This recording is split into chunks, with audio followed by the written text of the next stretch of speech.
GST పరిధిలోకి తీసుకురావాలని ఇప్పటికి కూడా భారతీయ జనతా పార్టీ కట్టుబడి ఉన్నది. కానీ నేను ఇందాక చెప్పాను, జిఎస్టి కౌన్సిల్లో ఉన్నది ఎవరంటే రాష్ట్రాలకి సంబంధించినటువంటి ఆర్థిక మంత్రులు అక్కడ మెంబర్స్ గా ఉన్నారు.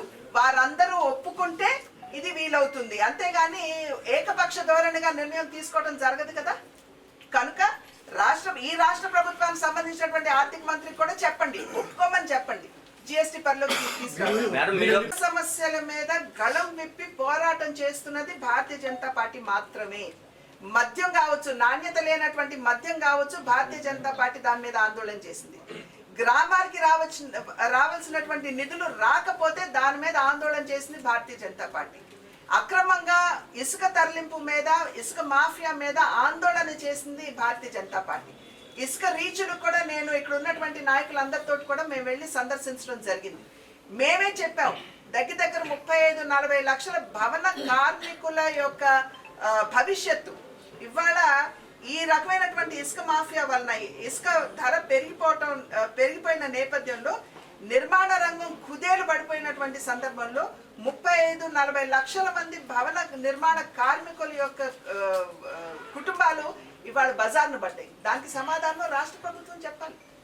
కనుక ప్రశ్నించాలి, మీరు స్టేట్ గవర్నమెంట్ ని మీరు ప్రశ్నించాలి. మాకు ఆ ప్రశ్న వేస్తే 2500 కోట్లు మేము రాష్ట్ర రాజధాని కోసం అని చెప్పి మేము ఇచ్చాం. ఏది మీరు అసలు అప్పుడు తెలుగుదేశం ప్రభుత్వం ఒక డిజైన్ కావచ్చు, ఒక ఎస్టిమేషన్ కావచ్చు, డిపిఆర్ కావచ్చు ఇవ్వకపోయినా మీరు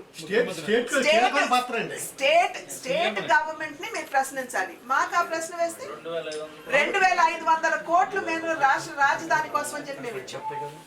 ఏది మీరు అసలు అప్పుడు తెలుగుదేశం ప్రభుత్వం ఒక డిజైన్ కావచ్చు, ఒక ఎస్టిమేషన్ కావచ్చు, డిపిఆర్ కావచ్చు ఇవ్వకపోయినా అమరావతి రాజధాని అని విశ్వసించి కేంద్ర ప్రభుత్వం 2500 కోట్లు ఇచ్చింది. అది మాత్రమే కాకుండా 50కి పైబడినటువంటి కేంద్ర సంస్థలు అక్కడ ఇవాళ భూమి కొన్నాయి కేంద్ర సంస్థలు.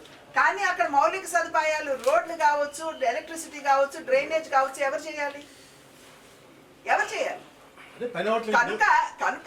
కనుక మీరు మా మీద దాడి కాదండి, రాష్ట్ర ప్రభుత్వం మీద దాడి చేయండి. నేను ఇందాక అన్నాను చూడండి, ప్రాంతీయ విద్వేషాలని